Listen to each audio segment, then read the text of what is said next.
우리가 함께 읽은 그 본문에서 영적 침체 중에도 하나님을 향한 갈망이라는 제목으로 하나님의 말씀을 전하려고 하는데요. 우리가 다 마음적으로 우울해질 때가 있고 힘들어질 때가 있죠. 영적 침체를 겪을 때도 있어요. 그 중에라도 하나님을 향한 갈망이 우리에게 있어야 함을 기억하면서 이 시간 말씀을 나누려고 하는데요.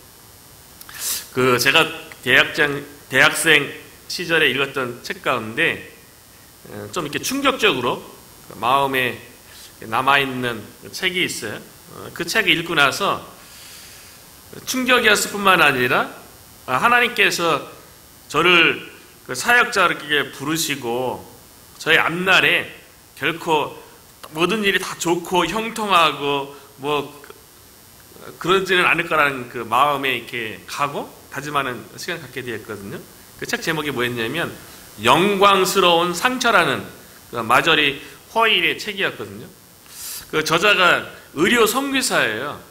근데 그분이 인도하고 이제 네팔 그쪽 지방에서 선교사님들이 선교 사역하는 가운데 받았던 스트레스, 마음의 상처, 정신적인 문제 이런 것들을 상담해준 일들을 기록하면서 그 선교사님들이 받았던 그 스트레스, 아픔 이런 거를 영광스러운 상처라고 제목을 정한 거예요.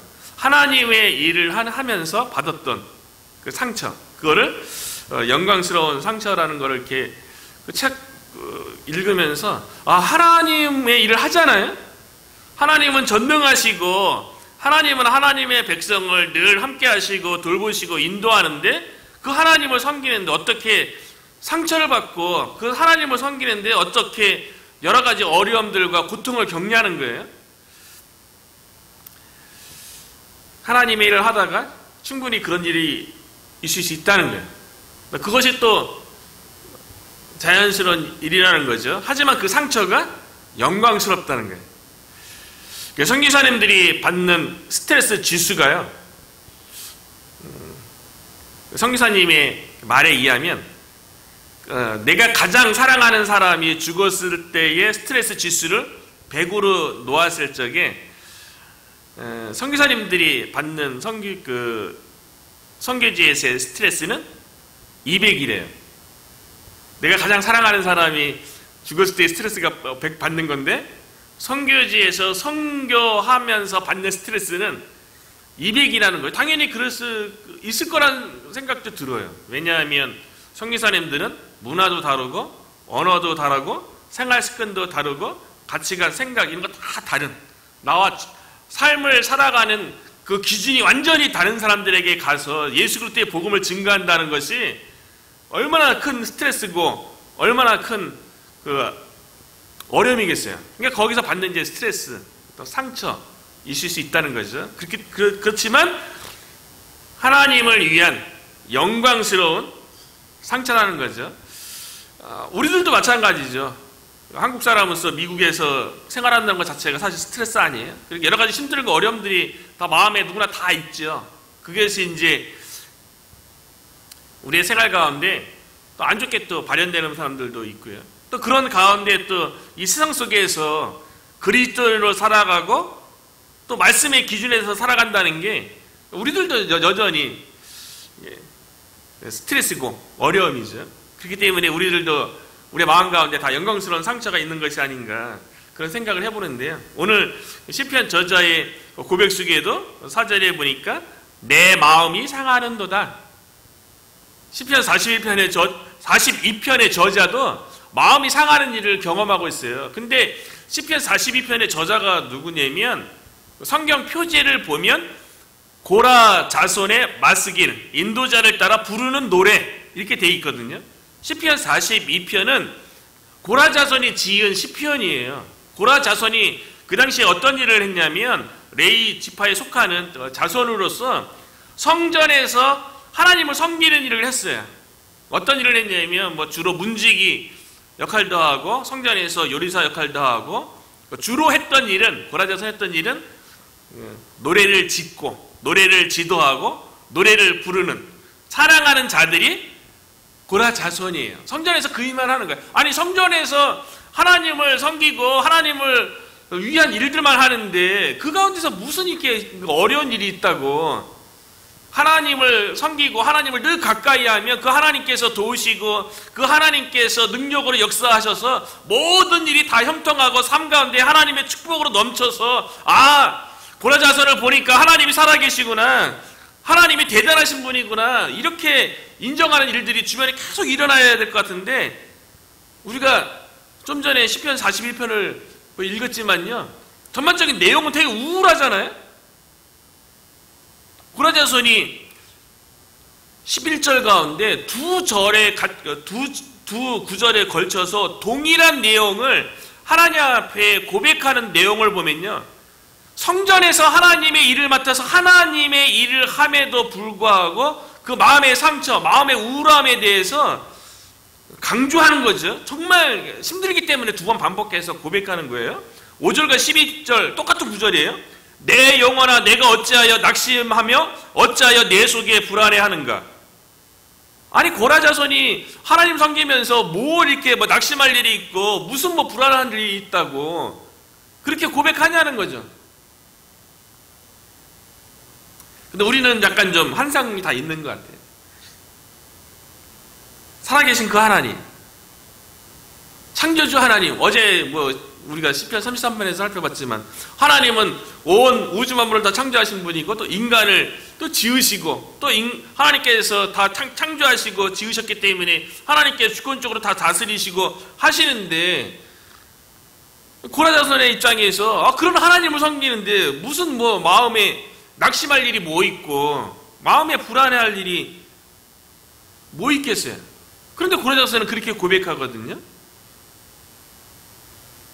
마음이 낙심됐어요. 마음이 불안해. 오늘날 이렇게 현대 의학에서는 이렇게 정신적으로 어려움 겪는 거죠. 우울증에 걸린 모습이라고 볼 수 있죠. 마음이 낙심되고 불안하고. 하나님의 일을 해도 하나님의 권능이 그 사람을 붙잡고 있어도요, 마음에 낙심이 있을 때도 있고 불안해할 때도 있고 마음의 우울도 경험할 수 있다는 거예요. 그 대표적으로 보는 사람이 엘리야 선지자 아닙니까? 구약의 가장 하나님의 기적을 많이 경험했던 기적의 선지자가 엘리야 선지자인데, 엘리야 선지자도요, 갈멜산 그 선상에서 바알 선지자 450명, 아세라 선지자 400명과 맞대결 해갖고 여호와 하나님이 참 신인 것을 증명하고 그 850명의 그 이방 선지자들을 다 죽인 거 아니에요? 그 얼마나 놀라운 하나님의 능력과 기적을 경험했습니까? 그런데 그 산에서 내려온 다음에 아방의 왕후죠, 이세벨이 자신의 이방 신의 이름을 거론하면서 내가 반드시 보복하겠다는 그 이야기 듣고서 엘리야 선지자가 마음이 낙심됐죠. 마음이 불안해졌죠. 아니 850명의 선지자를 무찌르고 승리한 선지자가 그 왕후 이세벨에 그 보복하겠다는 그 한마디 듣고서 우울감이 찾아와갖고 광야로 도망가잖아요. 그리고 로단나무 아래에 누워서 뭐라고 얘기합니까? 저를 죽여달라고. 얼마나 마음이 낙심되고 불안했으니. 어찌 보면 정신적으로 보면 또 우울감을 겪고 있는 거죠. 충분히 하나님의 일을 하고 하나님의 기적과 은혜를 체험하고 하나님의 능력을 나타내는 선지자를 할지라도 우울감에 젖을 수 있다는 거죠. 그런 상황 가운데 있죠. 죽기를 청할 정도면 그 마음이 어떠하겠어요? 하나님의 사람이에요. 실제로 죽기를 바라는 게 아니라 그만큼 마음적으로 힘들다는 거 아닙니까? 그때 우리가 뭐 해야 됩니까? 힘들고 어려울 때, 아무것도 안 될 때, 영적 침체에 막 겪을 때, 충분히 그럴 수 있다는 거예요. 신앙생활 잘 하다가도 영적 침체에 겪을 수 있다는 거예요. 영적으로. 때로는 기도가 잘 안 되기도 하고, 기도 자체가 안 나올 때도 있고, 찬송이 잘 안 될 때도 있고, 또 예배를 드려도 어떤 감흥도 없고, 하나님의 일을 하는 데 있어서도 어떤 기쁨과 감사도 없고, 그럴 때 있을 수 있죠. 작년인가요? 기독교 간증 프로그램에서 어느 젊은 목사님이 이제 간증을 하는데 사회자가 질문하잖아요. 기도가 안 되면 어떻게 해야 됩니까?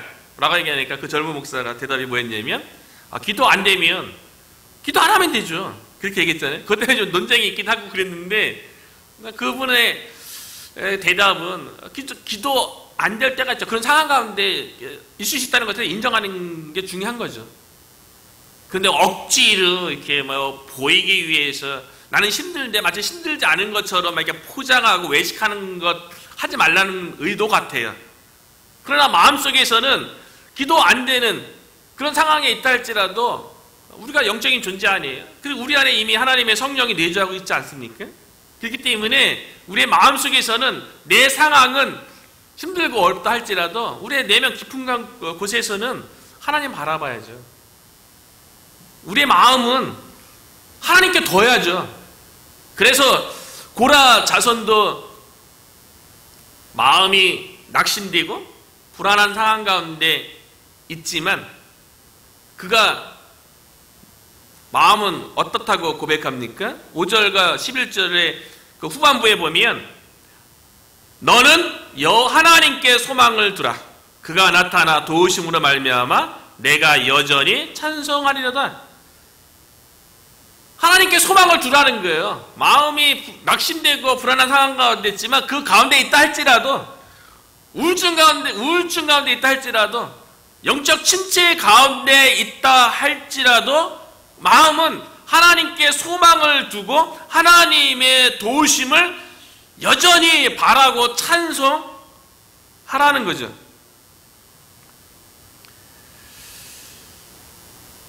우리가 이게 중요한 것 같아요. 하나님을 위해서 열심히 신앙생활하고 열심히 살았노라 하지만 삶의 변화도 없고 사역의 변화도 없고 그러면 우리들도 충분히 마음에 낙심되고 불안할 수 있죠. 그렇다 할지라도 그런 상황 가운데 있다 할지라도 여전히 하나님께 소망을 두고 하나님의 도우심을 바라며 그 가운데 하나님을 찬양해야 된다는 거예요.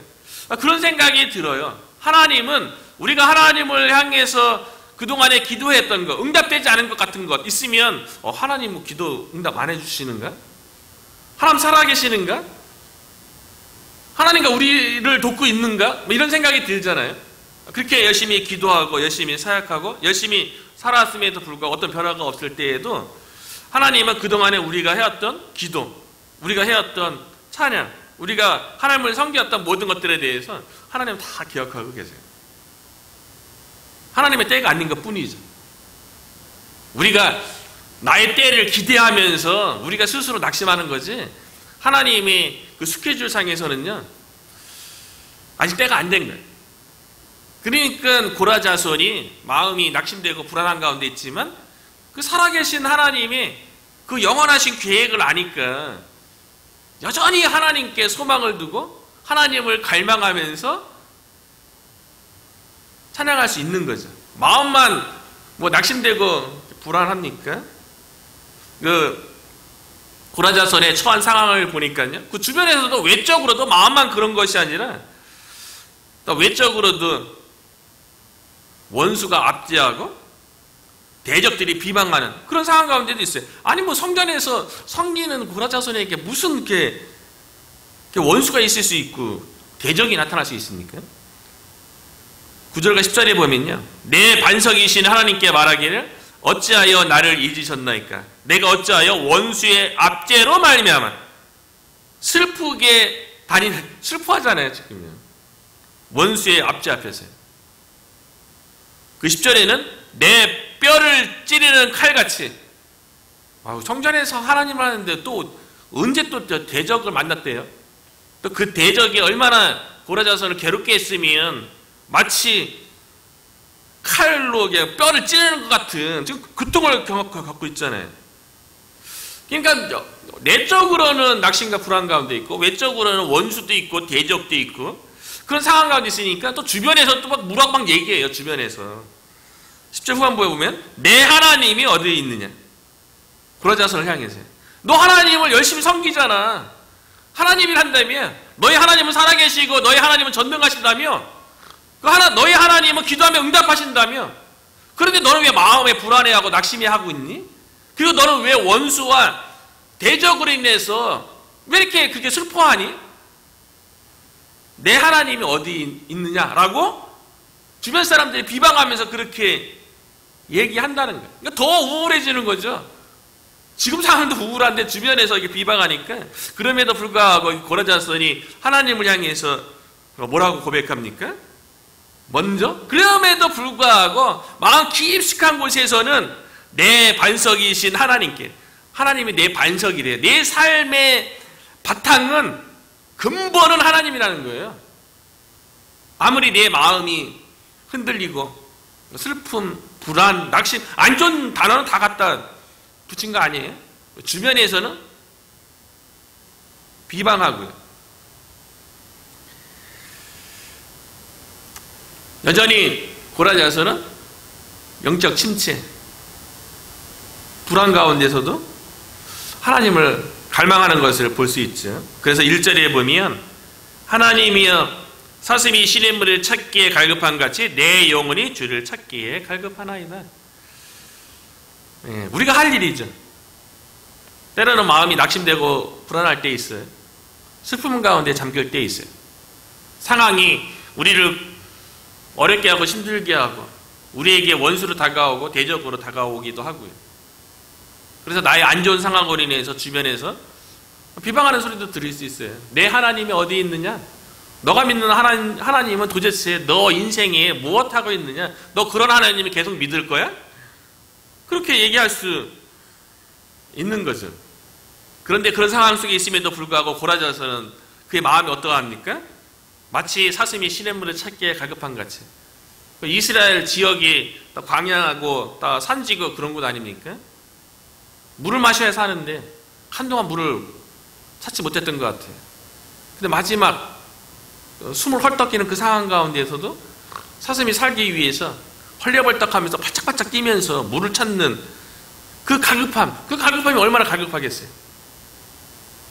그런데 고라자손이 그 영적 침체 가운데에도 힘든 상황 속에서도 사슴의 시냇물을 찾기에 같은 그 갈급함처럼 주를 찾기에 갈급하나이다. 이것을 놓치면 안 되는. 하나님의 부르심이고 하나님의 뜻이면 모든 것이 형통하고 모든 것이 찰되고 그러지 않을 때 있지요. 그럼에도 불구하고 그런 상황 가운데 있다 할지라도 우리의 마음이 하나님을 향해서 갈망하고 갈급한 마음을 가져야 될 줄로 믿습니다. 우리가 그런 하나님을 찾고자 하는 그런 갈급한 마음, 하나님을 향한 갈망으로 우리가 특별 새벽 기도회를 지금 계속 하는 거 아니에요? 하나님을 찾으려고요. 하나님을 만나려고요. 참 고라자손이 살아계신 그 하나님을 갈망하는데 여전히 힘든 것에 대해서 고백하는 것을 보면 2절과 3절에도 보면요, 내 영혼이 하나님 곧 살아계시는 하나님을 갈망하나니 내가 어느 때에 나아가서 하나님의 얼굴을 배울까? 여전히 하나님을 갈망하는 가운데도 지금 당장은 앞길이 보이지 않는 것처럼 보이는 거예요. 내가 어느 때까지 나아가서 하나님의 얼굴을 배울까? 하나님의 얼굴을 배우는 거는 기도응답 받는 거잖아요. 언제 기도응답이 될까? 우리들도 하나님의 얼굴을 배울 때까지 지금 계속 기도하는 거 아닙니까? 참 상황이 얼마나 힘들었으면 3절에 보니까요, 또 사람들이 종일 내게 하는 말이 종일이에요. 종일 내게 하는 말이 내 하나님이 어디 있느냐 하오니 내 눈물이 주야로 내 음식이 되었도다. 내 하나님이 어디 있느냐? 주변에서 종일 그렇게 얘기했네. 종일 그렇게 얘기했네. 그래서 고라자손이 주야로 눈물을 흘리며 그 눈물이 음식이 될 정도예요. 여러분들은 이와 같은 상처, 이와 같은 고통 당해본 적 있습니까? 고라자손은 하나님 섬기는 자들이에요. 어쩌면 고라자손이 하나님의 그 영광스러운 상처 가운데 있는 거죠. 그것을 보면서 사람들은 이해 못하죠. 하나님의 일을 하면서 하나님을 위해서 당하는 그 상처, 고통 이런 것에 대해서 일반적인 그 신앙이 어리거나 또 신앙이 없는 사람들은 뭐라고 생각하냐면 그게 무슨 하나님이냐고, 그게 어떻게 사랑의 하나님이냐고, 그런 하나님이나 믿지 말라고 그렇게 얘기하기도 하고, 실제로 삶 가운데 신앙생활 가운데 힘들고 어려운 일이 있으면 나 하나님 안 믿겠노라고, 그런 하나님이라면 나 안 믿겠노라고 교회 떠나는 사람들 다 그런 거 아닙니까? 자신의 고통 가운데 문제 가운데 하나님이 돕는 것 같지 않으니까 나 이런 하나님에 나 믿지 않겠다고 교회 떠나는 사람들의 대부분 그런 거 아니겠어요? 그리고 대부분 교회 떠나는 사람들 말하는 게 뭐냐면 다 교회에서 상처받았다고. 교회에서 상처받을 수 있죠. 하나님의 일을 하다가 상처도 받을 수도 있는 거죠. 그 가운데 여전히 있음에도 불구하고요, 고라 자손이 어제도 얘기했지만 신앙생활은요, 과거에 하나님께서 베푸신 은혜를 기억하는 거예요. 되게 중요해요. 우리가 막 이렇게 꾸며서 믿는 게 아니에요. 아름다운 말로 이렇게 포장해서 우리가 신앙생활을 하는 것이 아닙니다. 과거에 베푸신 하나님의 은혜를 기억하는 건 너무 중요해요.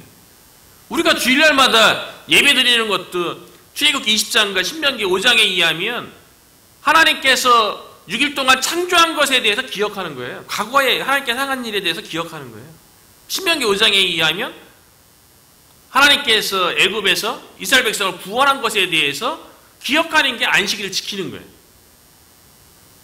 그래서 고라 자손이요, 뭘 기억하고 있습니까? 그 힘들고 어려운 상황 가운데서요, 주변에서 비방하는 그런 상황 속에서요, 4절과 5절에 보니까요, 내가 전에 성일을 지키는 무리와 동행하며 기쁨과 감사의 소리를 내며 그들을 하나님의 집으로 인도하였더니 이제 이 일을 기억하고 내 마음이 상하는다. 예전에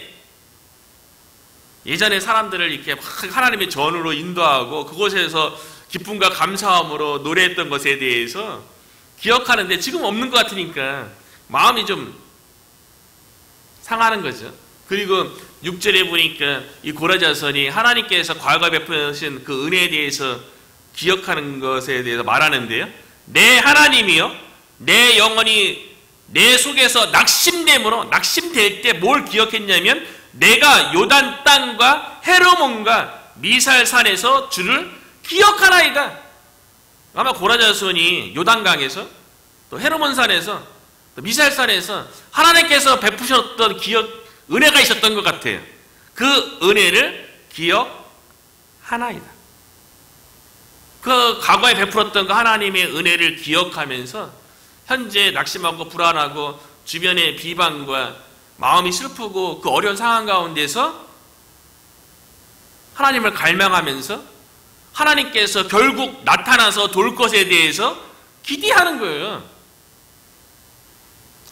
초대교회 성도들이 능력 있는 전도, 능력 있는 선교, 능력 있는 신앙생활을 할 수 있었던 이유도요, 모일 때마다 떡을 뗀 것 때문에 그런 거 아닙니까?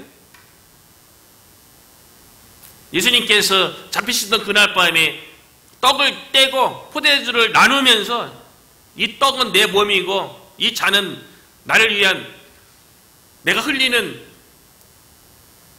피니까 이것을 먹고 마시면서 나를 기념하라. 한글 성경에는 기념하라. 원문상의 의미는 나를 기억하라. 예수님의 몸과 예수님의 그 피를 모일 때마다 기억한 거예요, 과거에. 그러면서 그 십자가의 은혜를 전했던 거 아닙니까? 영적 침체 가운데도 우리가 하나님을 갈망하면서 하나님께서 우리의 소망이 되고 하나님의 때가 되면 우리를 도우실 것에 대해서 우리가 찬양하고요, 과거에 베풀었던 하나님의 그 은혜, 죄와 사망 가운데서 우리를 구원하신 그 하나님의 은혜가, 그 하나님의 사랑이 어제도 얘기했지만 우리의 현재와 앞날 앞에서 우리를 행하지 못할 일이 뭐 있겠어요? 돕지 못할 일이 뭐 있겠어요? 그 권능이 하나님께서요. 그 하나님을 날마다 갈망하면서 찬송하는 저와 여러분 되시기를 주의 이름으로 축복합니다.